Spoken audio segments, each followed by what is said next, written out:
They had less than $100 left when their own children told them to leave. No argument, no second chance. Just a quiet car ride to the edge of town and a suitcase left on the gravel. 3 nights later, curled beneath a broken bus shelter, Elias saw a flyer, a rusted fire station for $100. Ruth called it madness. Elias saw it as the last door still open. What he didn't know was that something inside that building had been waiting for him. Welcome to today's story. If you enjoy emotional drama and shocking twists, don't forget to like this video and subscribe for more unforgettable stories. And before we begin, let me know where you're watching from in the comments. 3 weeks earlier, they still believed they had a home. Elias Turner had spent 40 years paying for that house, new roof after storms, heating repairs in winter, quiet dinners at the same table every night. It was never fancy, but it was solid, it was his. Until the day it wasn't, the conversation had been short. Too short for something that ended a lifetime. His son stood near the doorway, arms crossed, avoiding eye contact. His daughter-in-law did most of the talking. Financial strain. Downsizing. It's just temporary. Words that sounded reasonable if you didn't look at the packed suitcase already sitting by the door. Ruth had tried to keep her voice steady. We can stay in the guest room. We don't need much. No one answered that directly. Elias had looked around the living room one last time. The couch hicked twice. The dent in the wall from a dropped ladder years ago. Small things, proof that he had been there. All right, he said quietly. They didn't argue. That was the part that stayed with Ruth later. Not the leaving, the silence. The car ride ended at the edge of town. Gravel under their shoes. The trunk opened. Their suitcase placed on the ground. We'll call you, his son said. They didn't. The first night, Elias and Ruth slept in a bus shelter with a cracked plastic wall that rattled whenever a truck passed. The second night was colder. By the third, Ruth stopped asking where they would go next. They moved carefully through each day, stretching what little money they had. A cheap sandwich split in half. Water refilled at a gas station sink. Nights spent wherever they could avoid being told to move along. Elias didn't complain, not once. But Ruth noticed the way he watched people. Couples leaving grocery stores, men locking the doors of their homes, like he was trying to remember how it felt to belong somewhere. On the third afternoon, they wandered into the small town of Harland Springs. It looked like a place that used to be busy. Faded signs, empty storefronts, a courthouse with peeling paint. A bulletin board stood outside, covered in flyers, yard sales, missing dogs, church dinners. Elias's eyes stopped on one sheet near the bottom. County tax auction Saturday, 12 properties listed. He leaned closer. Most were empty lots or condemned houses, numbers scribbled next to each one. Then the last line, former fire station, Briggs Road, minimum bid $100. He read it twice. Ruth stepped beside him. What is it? Elias pointed. She frowned immediately. A fire station? Elias, we don't have money for a building. It's 100, he said. And we have what? 92 left? 91, he corrected quietly. Ruth shook her head. We need food. We need somewhere safe tonight. Not some broken building we can't fix. Elias didn't answer right away. He just stared at the paper. A fire station. It sounded ridiculous. It probably was. But something about it stayed with him. Maybe it was the number. Maybe it was the idea of walls. A roof. A place that didn't belong to anyone else. Or maybe it was just the first time in days he had seen an option that wasn't survival. That night, they sat behind a closed diner, sharing the last of their bread. You're thinking about it, Ruth said. Yes, she sighed softly, not angry, just tired. Elias, what if it's worse than this? He looked at her then, really looked. This is already the worst, he said. Ruth held his gaze for a long moment, then she nodded. Saturday morning came gray and quiet. The auction was held on the courthouse steps. A small crowd, people who knew each other. People who had money to spend without thinking twice. Elias stood at the back with Ruth beside him, their single suitcase at their feet. Property sold quickly. A few hundred here, 1,000 there. Laughter, casual conversation. Then the clerk read the final listing. Former fire station on Briggs Road. Minimum bid $100. Silence. No one raised a hand. Elias felt Ruth's fingers tighten around his sleeve. Don't, she whispered. He lifted his hand anyway. A few heads turned. Someone in the crowd let out a quiet laugh. Do I have 100? The clerk asked. Elias didn't lower his hand. Going once, going twice. The gavel came down, sold, no applause. No congratulations, just a few curious looks and one man shaking his head as he walked away. Inside the courthouse, Elias signed the papers. The clerk handed him a key on a plain metal ring. "You sure about this?" she asked. "No," he said honestly. She almost smiled. "Good luck." They found the building at the end of a cracked road, set back from the street like something the town had decided to forget. The brick was dark with age.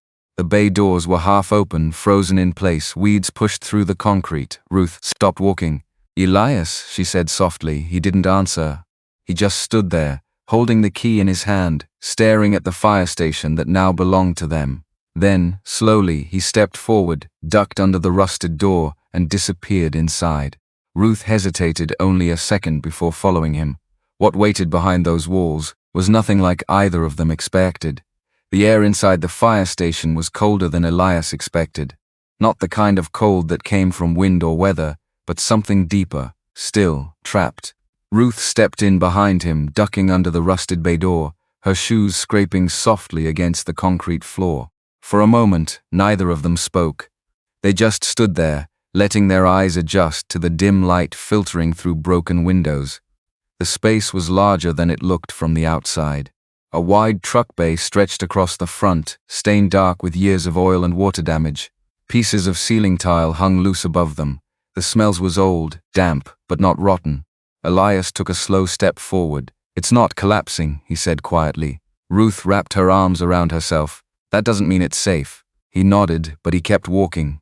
There was something about the place. Not comfort, not yet, but structure. The walls were straight, the beams overhead rusted but firm. It wasn't falling apart, it had just been left behind. Like them. They moved deeper into the station, their footsteps echoing softly. Past the truck bay, a narrow hallway opened up, lined with rooms on either side. A kitchen with nothing but a cracked counter. A bunk room stripped down to metal frames bolted to the walls. A bathroom with no door, just a rusted hinge hanging loose. Ruth stopped at the doorway of the bunk room. "People used to live here," she said. Elias didn't answer. He was already moving toward the back. At the end of the hallway, the space opened into another section of the building. The light shifted here, dimmer, colder. That's where he saw the lockers. 6 of them lined up side by side against the far wall, painted red once, now faded into a dull brown. Each one bolted tightly to the concrete floor, pressed flat against the wall behind them. Ruth stepped beside him. "What are you looking at?" Elias didn't respond right away. He walked closer. Every other wall they had passed so far had been red brick, same pattern, same mortar, old but consistent, but behind the lockers that wall was different, gray, rough cinder block. Elias frowned slightly and reached out, pressing his hand against it. The surface was colder than the air around it. "That wasn't original," he murmured. Ruth glanced at him. "What do you mean?" "This wall, it was built later." He stepped back, looking at the seam where the cinder block met the older brick. It wasn't perfectly aligned. It didn't belong. A quiet unease settled in his chest. Ruth watched him carefully. "Elias, it's just a wall," maybe, he said. But he didn't believe that. He knocked lightly against the surface. Solid. He moved his hand slightly to the side and knocked again. The sound changed. Subtle, but different, less dense. A hollow note beneath the surface. Elias stilled. Ruth noticed it too. What was that? He crouched down, leaning closer. His fingers traced along the bottom edge where the wall met the floor. There was a gap, small, barely visible unless you were looking for it. He pressed his fingers against it and felt it, air, cool, steady, moving. Elias pulled his hand back slowly, his breath catching just enough for Ruth to notice. "There's space behind it," he said. Ruth shook her head immediately. "No, that doesn't make sense." "It does," he said quietly. Someone closed something off. He stood up and grabbed the nearest locker, testing it with both hands. It didn't move, bolted heavy, possibly welded together. He pulled harder, bracing his foot against the floor. Nothing. Ruth stepped forward. "Elias, stop. You're going to hurt yourself." He let go, breathing heavier now, not from the effort, but from the realization settling in. Someone had built a wall where a wall wasn't supposed to be, and then hidden it. He turned back toward the front of the station, looking through the long stretch of hallway and into the light spilling in from the bay doors. Across the street, through the broken glass, he could see a small hardware store. The sign was faded but still readable. Gutierrez Hardware. Ruth followed his gaze. You're not seriously thinking about tearing that apart. Elias didn't answer right away. He looked back at the lockers, then at the wall, then down at his hands. We didn't buy this place just to sit in one corner, he said finally. Ruth's voice softened. We bought it because we had nowhere else to go. Elias nodded slowly. And now we have somewhere, he said. He turned toward the exit. Ruth grabbed his sleeve gently. Elias, he looked back at her. There was fear in her eyes, but also something else. Trust. The same quiet trust that had followed him through every hard decision they had ever made. If we start this, she said, there's no going back. Elias glanced once more toward the lockers. Then he nodded. I know. He stepped out into the daylight and crossed the street. The bell above the hardware store door rang as he pushed it open. The sound echoed in the quiet space, and a man behind the counter looked up slowly, late 50s, broad shoulders, reading glasses pushed up on his forehead. He studied Elias for a moment, taking in the worn clothes, the tired eyes, the hesitation that came with asking for help. Help you? The man asked. Elias swallowed, steadying his voice. I need tools, he said, to move something heavy. The man leaned slightly against the counter, still watching him. What kind of something? Elias held his gaze. Something that wasn't meant to be found. The man's expression changed. Not confusion, recognition. And that was the moment Elias realized this town might already know exactly what was hidden behind those lockers. The man behind the counter didn't answer right away. He just stood there, looking at Elias with a kind of stillness that didn't feel like surprise, more like recognition. Like he had heard something like this before, or maybe had been waiting for it. What exactly are you trying to move? He asked again, slower this time. Elias stepped closer to the counter. 6 lockers, bolted down, in the old fire station. The man's jaw tightened almost too quickly to notice. Station 12, he said quietly. Elias didn't nod, he didn't need to. The way the man said it made it clear there wasn't another one. For a moment, the only sound in the store was the faint hum of an old radio somewhere in the back. You bought it, the man said. Yes. With what? There was no judgment in his tone, just curiosity. Elias gave a small, humorless breath. Everything we had left. That answer seemed to land differently. The man pushed himself off the counter and walked around it, moving slower than someone his size should. He stopped a few feet from Elias, studying him up close now, the worn jacket, the tired eyes, the quiet stubbornness that didn't ask for pity. You got a name, he asked, Elias Turner.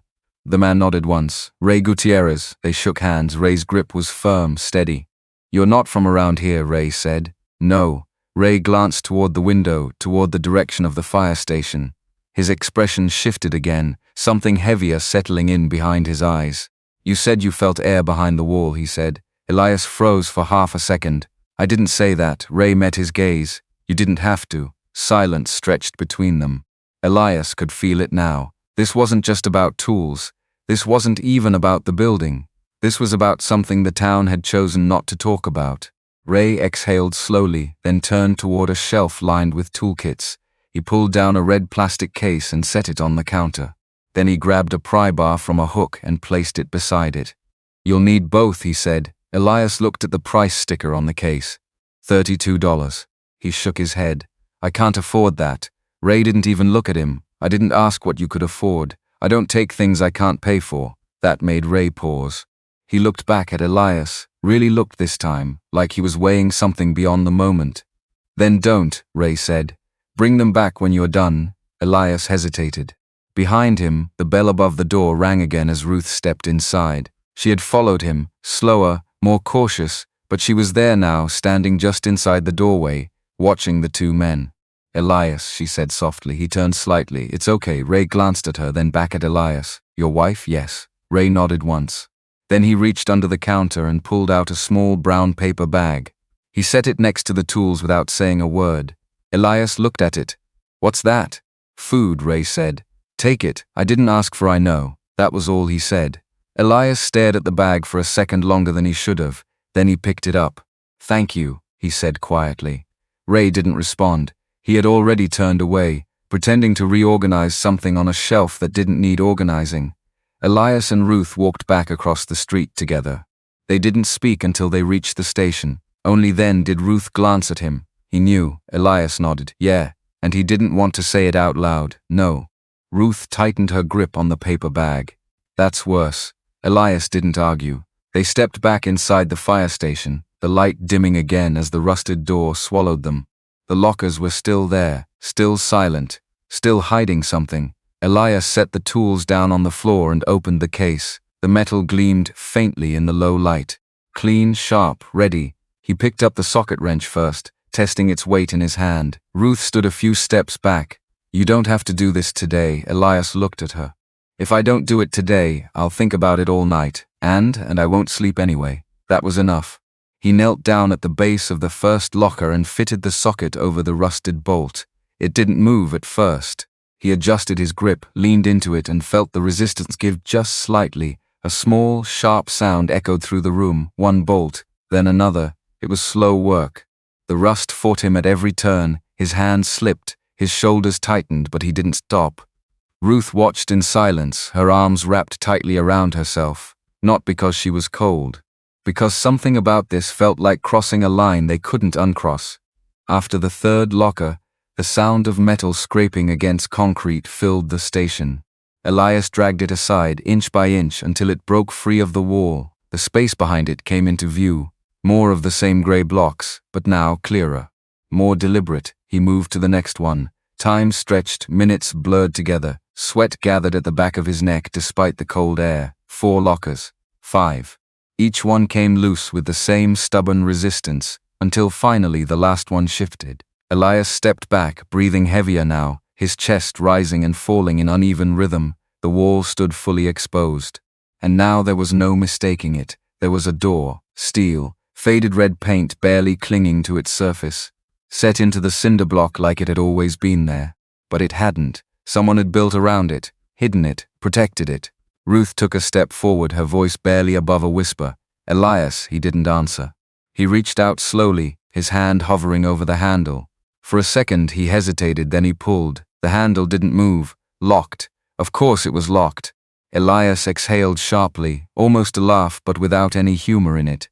He grabbed the pry bar and wedged it into the gap between the door and the frame. Ruth stepped closer.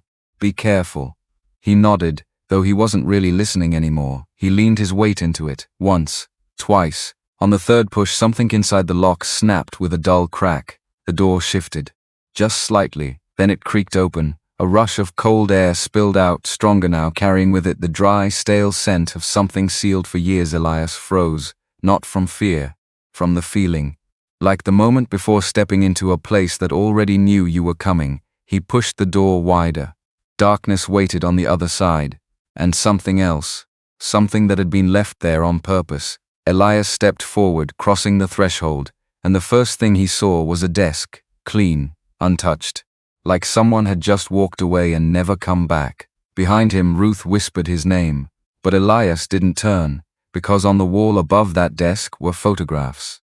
And even from where he stood, he could tell they weren't random. They were all connected. And somehow they were connected to him. Elias stepped fully into the room, the cold air wrapping around him like it had been sealed there on purpose. The light from the hallway barely reached inside, stopping just short of the desk. Everything beyond that sat in a dim stillness, untouched by time.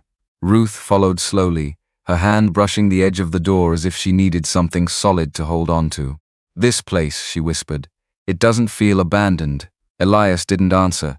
He was already moving closer to the desk. Dust covered everything, but it wasn't thick, not like the rest of the station. It looked preserved, as if the door had been closed just before the building began to decay.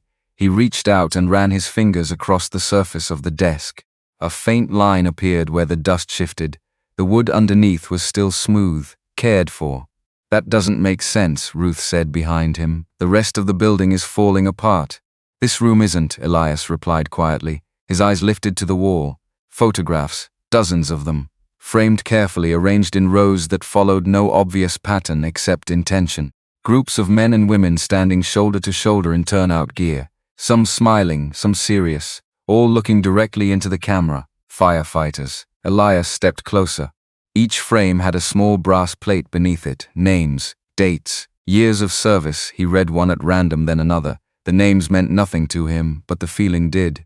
A weight settled in his chest, slow and unfamiliar, like standing in a place that mattered before you knew why. Ruth moved beside him now, her voice lower. Who would seal this off like this? Elias shook his head. Someone who didn't want it destroyed. He turned back toward the desk. There was a chair behind it, slightly pulled back. Not pushed in neatly, not knocked over either, just left, like someone had stood up and never sat down again. Elias pulled it out the rest of the way and sat. The chair creaked under his weight, the sound echoing softly in the enclosed space. It felt wrong to sit there, and yet it also felt like that was exactly where he was supposed to be. There were papers spread across the desk, not scattered, organized, stacked in small piles. At the center sat a leather-bound journal. Elias hesitated before touching it, then he opened it. The pages were filled with tight, careful handwriting, dates marked at the top of each entry. Years back, more than a decade, he flipped to a random page, numbers, names, short notes, medical bill covered, funeral assistance, emergency housing. Ruth leaned in, reading over his shoulder. What is that? Elias kept scanning. Records, he said. Money given to people. From who? He turned back a few pages. The same pattern repeated, different names, different amounts, always the same quiet structure. Someone had been helping people, consistently, privately, for years. He flipped further back. The handwriting changed slightly, more personal, less structured now. There were names repeated, certain ones circled, certain entries marked with a small star. Elias slowed down. Something in his chest tightened again. He turned another page, a name appeared, then again and again. He frowned. Do you recognize that? Ruth asked. Elias didn't answer immediately. The name felt familiar, not because he had seen it before, but because something about it landed too close. He kept reading. The entries shifted, less about money now, more about people, descriptions, observations. One line stood out, strong hands, quiet man, shows up before anyone else. Another doesn't talk much, but when he does people listen. Elias swallowed. He didn't know why his hands felt suddenly unsteady. He turned the page. Another entry, longer this time. The handwriting pressed harder into the paper. Built the new bay doors himself. Didn't ask for help, didn't ask for anything. Ruth placed her hand lightly on Elias's shoulder. What is it? Elias shook his head, but his eyes stayed locked on the page. He flipped again, then stopped. 2 names, written together, underlined, repeated. Elias leaned closer, his breath slowing without him realizing it. Ruth read them aloud, her voice barely more than a breath.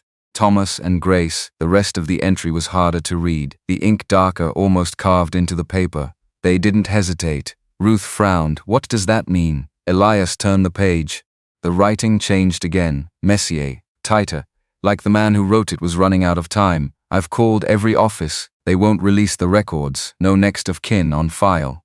Elias froze. Ruth felt it immediately, the shift. Elias? He didn't respond. His eyes moved faster now, scanning, left with nothing, no one to claim what they gave. Ruth stepped around the desk, now beside him, reading over his shoulder. What is this about? Elias turned the page, the final entry. Short, almost unfinished. If anyone comes looking, everything is here. Silence filled the room, heavy, complete. Ruth's hand tightened slightly on the back of the chair. Comes looking for what? She asked. Elias didn't answer, because something else had caught his eye. Not the journal, the desk, a corner of it, where the dust had been disturbed differently than the rest. He reached out slowly, pushing aside a stack of papers. Underneath was a folder. Manila, worn, edges softened with age, a single word written across the tab. In the same handwriting as the journal. Elias stared at it. His name wasn't on it.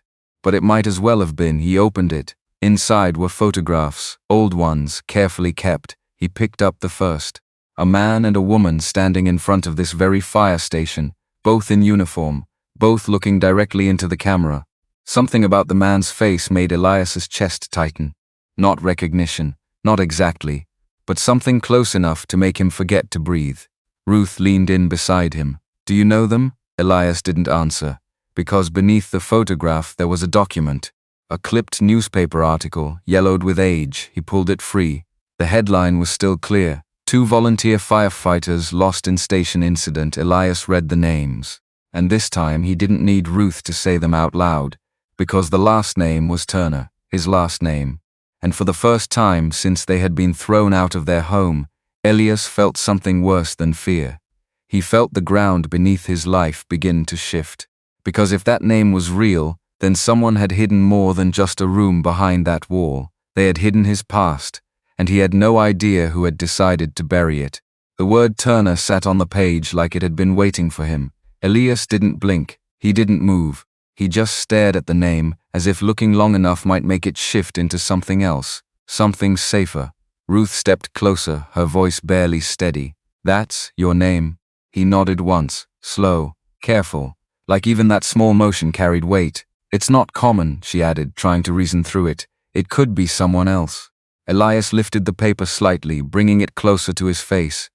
The ink was faded, but the letters were still clear. No mistake, Turner. He lowered it again. "Or it's not," he said quietly. The room seemed to shrink around them. Ruth glanced at the photographs on the wall, then back at the article in his hand. "What does it say?" Elias forced himself to read, this time slower. 2 volunteer firefighters, station incident, structural failure, both lost during an emergency response. Names listed beneath the headline: Thomas Turner, Grace Turner. He felt something tightened in his chest, sharper now. Not just unease, not just curiosity, recognition, but not the kind that came from memory, the kind that came from absence. They were married, he said, more to himself than to Ruth. Same last name, same station. Ruth's voice dropped even lower, and someone wrote about them. "In here," she gestured toward the journal. Elias nodded. Then he flipped back through the pages, searching. It didn't take long. The names appeared again, this time clearer, underlined, repeated. But now, reading them after seeing the article, the tone felt different, more personal, more urgent. He stopped at one entry, his finger resting on the line as he read it aloud. They didn't hesitate, the same words as before, but now they carried weight. "What happened to them?" Ruth asked. Elias didn't answer right away. He kept flipping pages, faster now, his movements less careful. Then he found it, a longer entry, the handwriting tighter, almost strained. He read silently at first, then slower, then again. "They went in knowing the risk," he said finally. There was no backup yet, structure already unstable. Ruth's breath caught. "They knew?" Elias nodded. "They still went in." Silence filled the room again, not the same silence as before. This one was heavier, because now the room wasn't just a hidden space, it was a record of people who had lived and died for something. Elias set the paper down and leaned back slightly in the chair. His hand moved unconsciously to his chest, pressing lightly as if grounding himself. "I've never heard those names," he said. Ruth looked at him carefully. "Are you sure?" He shook his head. "Not once, not from my parents, not from anyone. That was the part that didn't sit right. Not just the name, but the absence of it." He stood up slowly, the chair scraping softly behind him. "Where did my father grow up?" he asked suddenly. Ruth blinked. "You've told me before. Somewhere near Richmond, I think." "Think," Elias repeated. She frowned slightly. "Elias, my mother?" he continued. "Same question." Ruth hesitated. That was enough. Elias turned back toward the desk, his eyes scanning the remaining contents with new urgency. "This isn't random," he said. "This room, this journal, those names." He tapped the newspaper clipping lightly.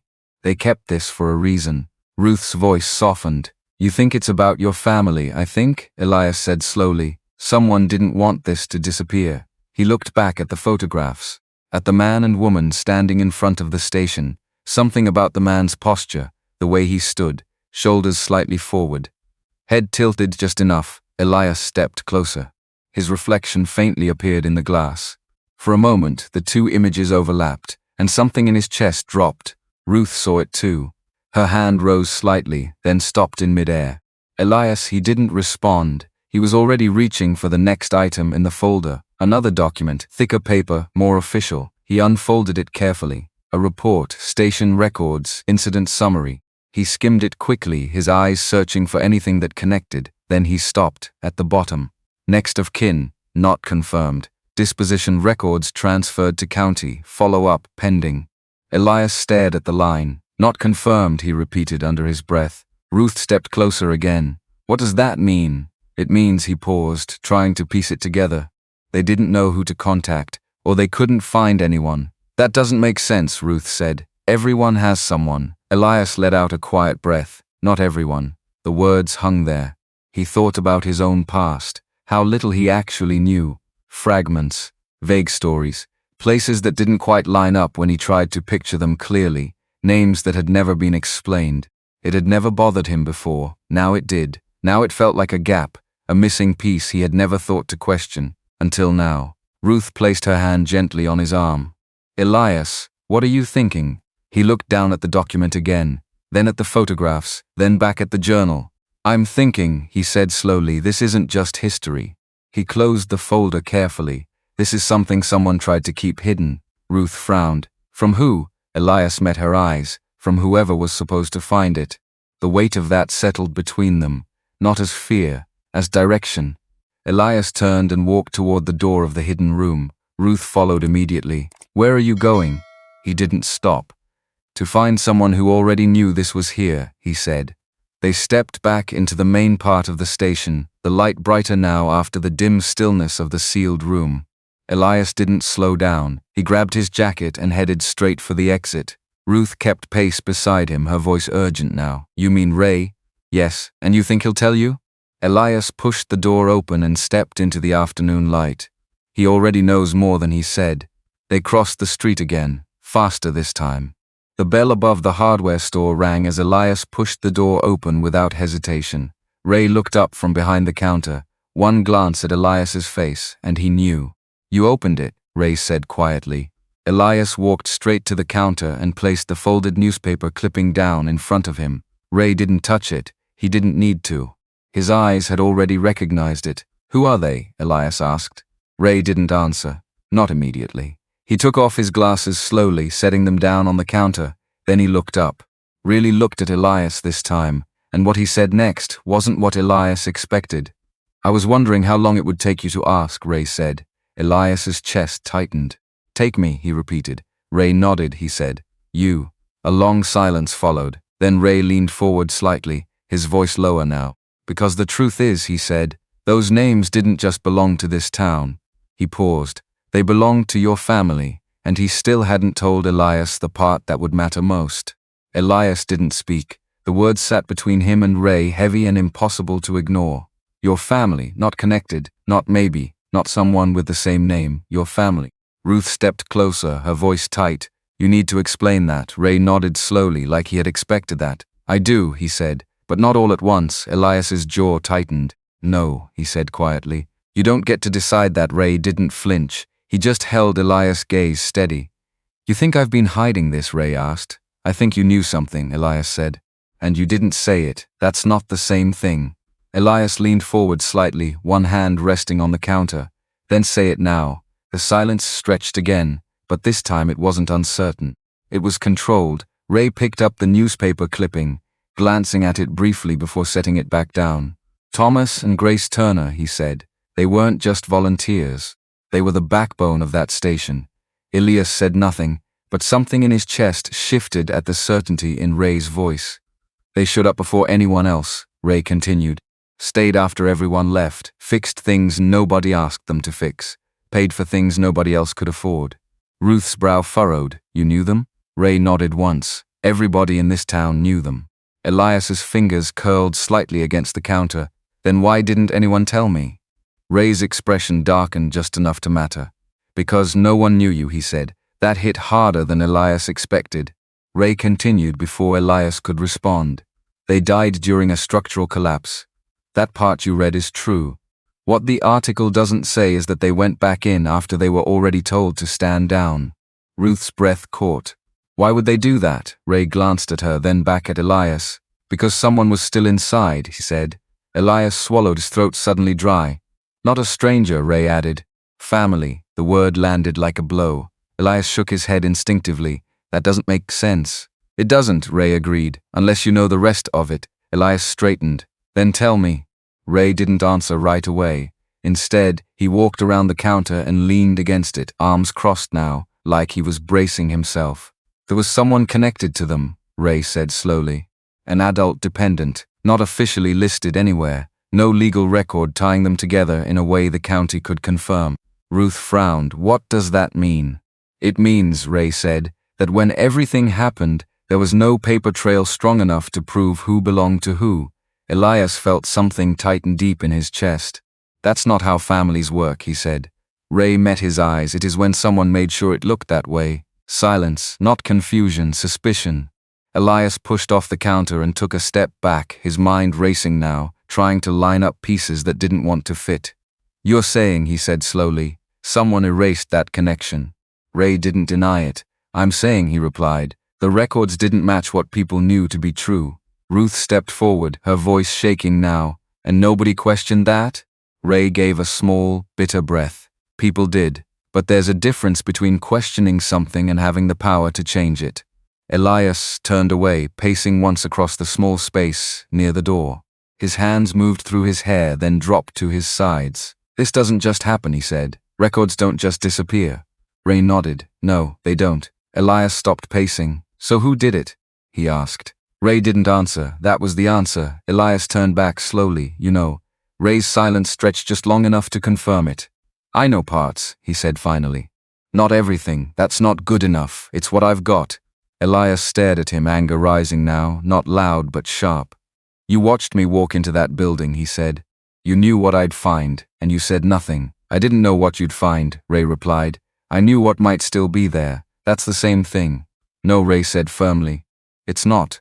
Ruth stepped between them slightly, her voice low but steady. Enough, both men stopped. She looked at Elias first, her expression soft but grounded. "You need answers, I get that." Then she turned to Ray. "And you need to stop holding back." Ray exhaled slowly. "There's someone you need to talk to," he said. Elias didn't hesitate. "Who?" Ray's eyes shifted slightly toward the window, toward the direction of the fire station and beyond it. "Lottie Briggs," he said. "Harold's wife." Elias's brow furrowed. "Harold. The man who wrote the journal," Ray said. "Chief of that station for 40 years. Elias felt the connection click into place. "The room," he said quietly, "that was his." "Yes. And he knew all of this?" Ray nodded. "He spent years trying to track down what happened after that incident. What happened to the people connected to Thomas and Grace." Ruth leaned in slightly. "Did he find them?" Ray looked at Elias. "Not in time." That silence felt different, heavier. Elias's voice dropped. "What does that mean?" "It means," Ray said carefully, "he believed someone was still out there, someone tied to them, someone who never knew the truth." Elias didn't move, didn't blink. "Me," he said. Ray didn't correct him. "That's what he thought," Ray said. Ruth's hand found Elias's arm again, gripping tighter now. "And this woman," she said, "Lottie, she knows everything?" Ray hesitated. "Not everything," he admitted, "but more than anyone else still alive." Les turned toward the door. "Where is she?" 3 blocks east, Ray said. "Small white house. Garden out front." Elias was already moving. Ruth followed immediately. But just before they reached the door, Ray spoke again. "There's something else," he said. Elias stopped, turning back slowly. "What?" Ray's expression shifted, something more serious settling in. "The room you opened, it's not the only thing that was sealed." Elias frowned. "What do you mean?" Ray held his gaze. "There's a safe," he said, "bolted under that desk." Elias's pulse kicked. "I didn't see it." "You wouldn't," Ray said. "Not unless you knew where to look." Ruth's voice dropped to a whisper. "What's in it?" Ray didn't answer immediately. When he did, his voice was lower than before. "Everything Harold couldn't trust anyone else to keep." Elias felt that same cold air from the hidden room rush back through him. "Why didn't you tell me that before?" he asked. Ray didn't look away. "Because once you open it," he said, "there's no going back." Elias held his gaze for a long second. Then he turned and walked out the door. This time, not toward the station. Toward the woman who had been waiting longer than he even knew existed. Behind him, Ruth followed, and neither of them noticed the black SUV that had just turned slowly onto the street and stopped across from the fire station. Elias didn't slow down. He walked past the fire station, past the cracked sidewalk, past the place that had just shifted his entire sense of who he was. Ruth kept up beside him, her breath shorter now, not from the distance but from the weight of everything pressing in at once. "Elias," she said quietly, "we don't even know what we're walking into." He didn't look at her. "We didn't know what we were walking into when we bought that place either. That's different." "No," he said, finally glancing at her. "It's not." There was something sharper in his voice now. Not anger, not at her, but at the years behind him that suddenly felt incomplete. Half explained, carefully edited. They turned down the 3rd Street just as Ray had said. The houses here were older, smaller, front yards that had once been neat but had slipped into quiet neglect. Then they saw it. A white house with a narrow porch and a garden that looked like it had been cared for too long by someone who no longer had the strength to keep up. The flowers still grew but unevenly, some overwatered, some forgotten. Elias slowed. "This is it," Ruth said. He nodded, though his eyes were already fixed on the front door. For a moment neither of them moved. Then Elias stepped forward and knocked. The sound echoed softly inside, no answer. He knocked again, firmer this time. A shift of movement came from inside. Slow, careful, the sound of something being set down, a chair scraping faintly. The door opened just a few inches. An elderly woman stood behind it, thin, white hair pulled back. Sharp eyes that didn't miss anything. She looked at Elias and froze. Not confusion, not curiosity, recognition. Her hand tightened on the edge of the door, her knuckles whitening. "Oh," she whispered. Elias felt it immediately, that same strange pull, the same feeling he had in the station, but stronger now. "Mom," he said carefully, "my name is Elias Turner." The woman's breath caught. "I know," she said. Ruth stiffened beside him. "You know?" Elias repeated. The woman opened the door a little wider, her eyes still locked on his face. "I've been waiting a long time to hear that name spoken here again," she said. The air shifted. Elias stepped inside without being invited. Not out of disrespect, but because something deeper than manners was pulling him forward. The house smelled faintly of tea and old wood. The walls were lined with photographs, not random ones, not decorative, family, history, memory. The woman closed the door behind them slowly. "My name is Lottie Briggs," she said. Elias nodded. "Ray sent us. I figured he would," she replied. She walked toward the kitchen, her movements careful but practiced, like someone who had learned to move through a quiet house alone. "Sit," she said, gesturing to the table. Elias and Ruth did. Neither of them spoke. Lottie filled a kettle, set it on the stove, then turned back toward them. "You opened the room," she said. Elias nodded. "Yes." "And you found the journal?" "Yes." "And the photographs?" "Yes." Lottie watched him for a long moment, studying him the way someone studies something they've only imagined until now. Then she stepped closer. "You have his eyes," she said. Elias frowned. "Who's Thomas?" she replied. "Your father." The word hit harder than anything Ray had said. Elias felt his chest tighten, not slowly this time, but all at once. "My father's name wasn't Thomas," he said immediately. Lottie didn't argue. She just shook her head slightly. "That's what you were told," she said. Ruth leaned forward. "Are you saying?" "I'm saying," Lottie interrupted gently, "that what's written in records isn't always what's true." Elias pushed back slightly from the table, his chair scraping against the floor. "No," he said. "That's not enough. You don't just tell someone their whole life is wrong and expect them to sit here and accept it." Lottie nodded. "You're right," she said. "I don't." She turned and walked toward a cabinet, opening it slowly. "For years," she continued, "my husband tried to find you." Elias stilled. "Harold?" he asked. "He knew about me?" "He knew about who you were supposed to be," Lottie said. "That's not the same thing." She pulled out a small box and carried it back to the table, setting it down carefully. Elias didn't touch it. "What is that?" Ruth asked. "Proof," Lottie said. Elias let out a sharp breath. "Then open it." Lottie didn't. Instead, she looked at him again. "You need to understand something first," she said. Elias didn't move. "Thomas and Grace didn't just die in that station," she said. "They died protecting someone who was never supposed to be there." Elias's pulse quickened. "You said that before?" "Yes." "So who was it?" Lottie's eyes softened, but there was something behind them now, something harder. "Someone the records were designed to erase," she said. The room felt smaller. Ruth's voice dropped. "Why would anyone do that?" Lottie didn't answer her. She kept looking at Elias. "Because if that connection was proven," she said quietly, "everything that came after would have been different." Elias felt the words before he fully understood them. "What came after?" he asked. Lottie took a slow breath. "Inheritance, responsibility, all of it." Elias's mind caught on one word. "Inheritance?" Lottie nodded once. "Yes." The kettle began to whistle softly in the background, but no one moved to stop it. Elias leaned forward slightly, his voice low. "You're telling me that whatever happened back then changed who owned that station?" Lottie held his gaze. "I'm telling you," she said, "that the station was never meant to be abandoned." Elias's chest tightened again. "Then why was it?" he demanded. Lottie reached down and placed her hand on the box.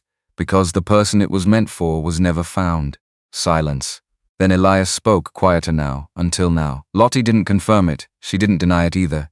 Instead, she slowly opened the box. Inside were documents, carefully preserved, untouched. Elias reached for them, but Lottie stopped him. "Not yet," she said.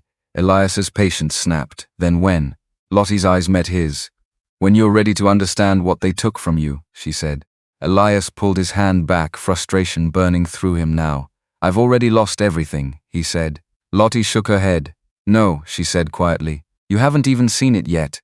Elias stared at the box, at the documents waiting inside, at the truth that had been sealed longer than he had been alive, and for the first time he hesitated.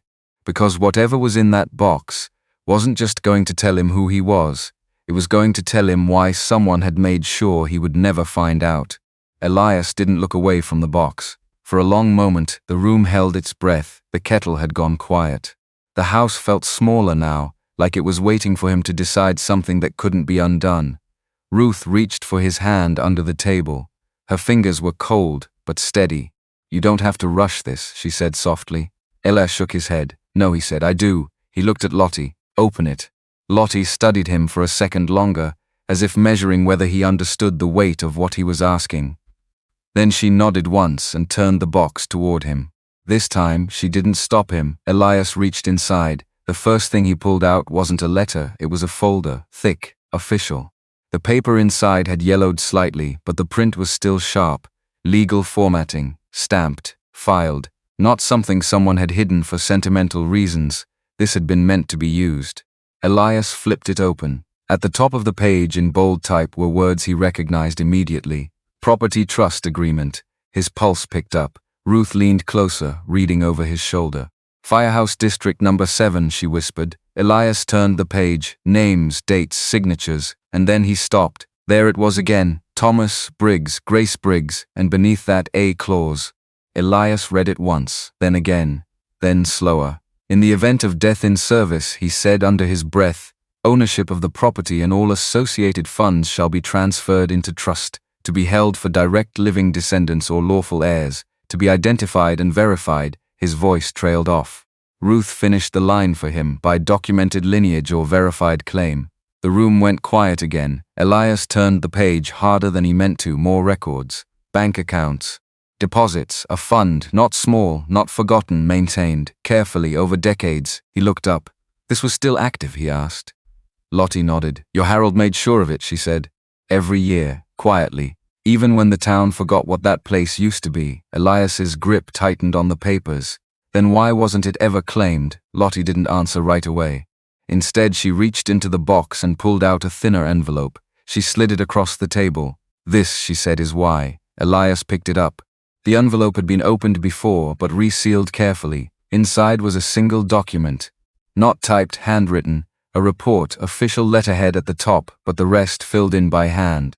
Elias read the first line, "Incident Summary, Firehouse Collapse." His chest tightened. He kept reading. "Unauthorized individual found within structure at time of fire." His eyes moved faster now.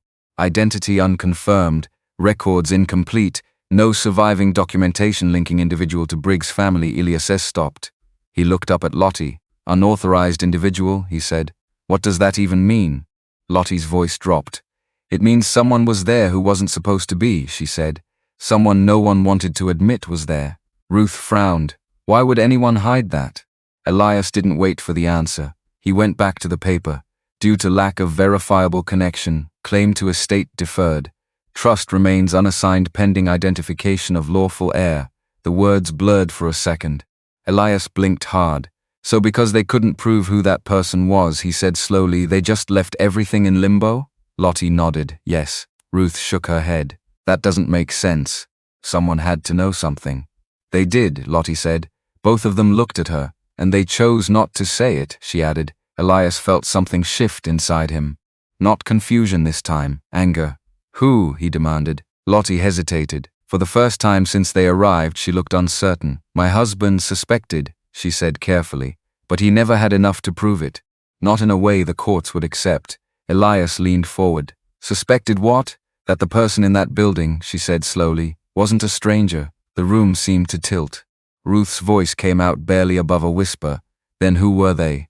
Lottie looked at Elias. "Someone connected to Thomas," she said. "Someone the records were altered to erase." Elias felt his heartbeat in his ears now. Altered. That word didn't sit right. Altered how, he asked. Lottie reached into the box again. This time she pulled out a photograph.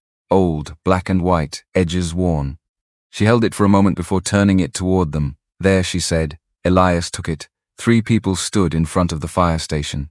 2 he recognized immediately. Thomas, Grace, younger, alive, standing close together. But there was a third figure slightly behind them, partially obscured. Elias leaned in. The face wasn't clear. But something about the posture, the stance, the way the person stood just off to the side, it didn't feel random. Who is that? Ruth asked. Lottie didn't answer. Elias looked closer. There was something else, a detail, small, easy to miss, but once he saw it, he couldn't unsee it. On the man's hand, a ring, not a wedding band, something else. A thick, square ring with a dark center. Elias's breath caught. He knew that ring, not from memory, from somewhere else. He looked up slowly. Where did you get this? He asked. Lottie frowned slightly. It was in Harold's files. Why? Elias didn't answer right away. His mind was already moving, connecting, reaching back, to the station, to the room, to something he had almost ignored. He stood up abruptly. We need to go back, he said. Ruth blinked. Elias now, Heaves, he said. There was no hesitation in him anymore. No confusion, just urgency. Lottie watched him carefully. You've seen something, she said. Elias met her eyes. I think I have, he said. He grabbed the photo and the report, not asking permission this time. Ruth stood with him, already understanding. Whatever he had just realized, it wasn't finished. It was just beginning. As they stepped out of the house, Elias's grip tightened around the photograph. Because if he was right, that man in the picture wasn't erased by accident. And someone had made sure that connection stayed buried. The question was, why? By the time the paperwork reached the county office, the truth had already begun to spread through the town. Not loudly, not like a scandal, quietly, like something that had been waiting too long to be said. Elias sat across from the clerk, his hands resting on the worn folder that had traveled from the fire station to Lottie's table, and now here. The trust agreement, the deed, the financial records, all of it had been reviewed, verified, cross-checked against bank archives and municipal filings that still carried fragments of the past. Nothing about it was rushed, nothing about it was easy, but it was real. The clerk adjusted her glasses and gave a small, careful nod. Mr. Turner, she said, based on the documentation and the verification process completed with the bank and county records, the trust is valid, and you and your wife are recognized as lawful heirs under its terms. Ruth let out a breath she didn't realize she'd been holding. Elias didn't move at first. It wasn't relief that came to him, not right away. It was something heavier, something quieter. I don't want to sell it, he said. The clerk gave a faint smile.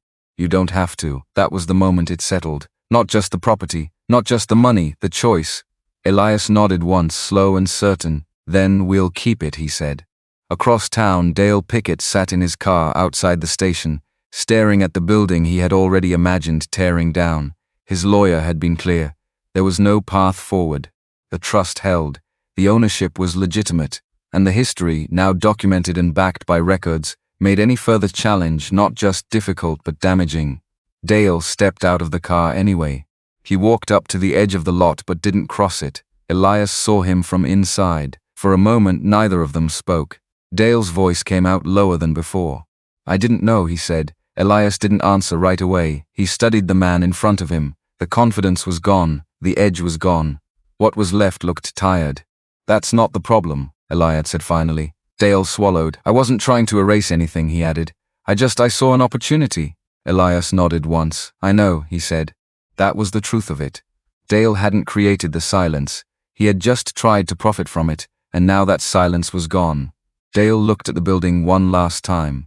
Then he turned and walked back to his car. He didn't come back again. The work on the station didn't happen all at once.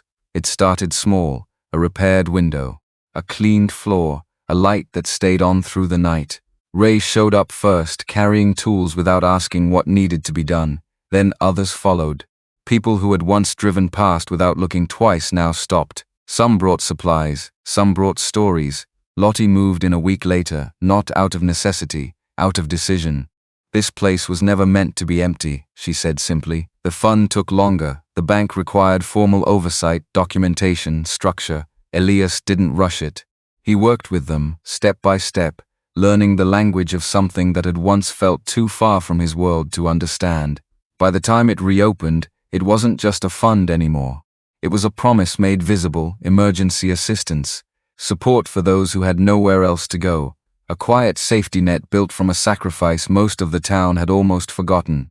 Elias stood in the main room one evening, looking at the walls that no longer felt like ruins. Ruth joined him, her hand brushing his arm. "You still thinking about that photo?"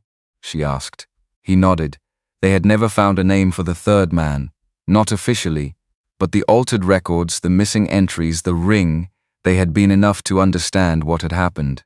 Someone had been there, someone connected, someone who didn't fit the version of the story the town had chosen to keep. Harold had known.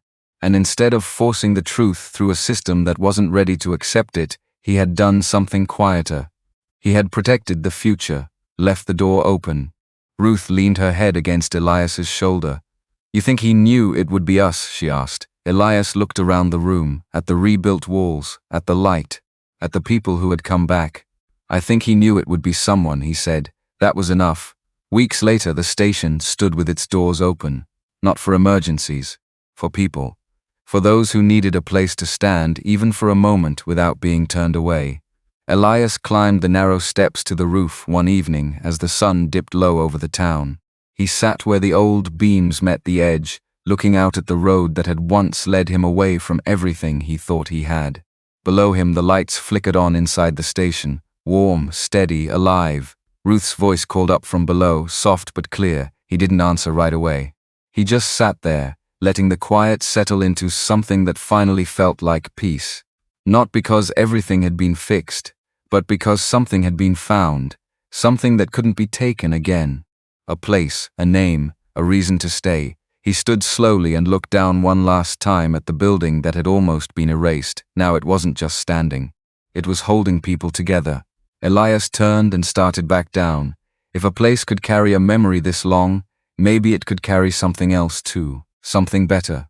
If this story meant something to you, what would you have done in Elias's place, and what does home really mean to you now?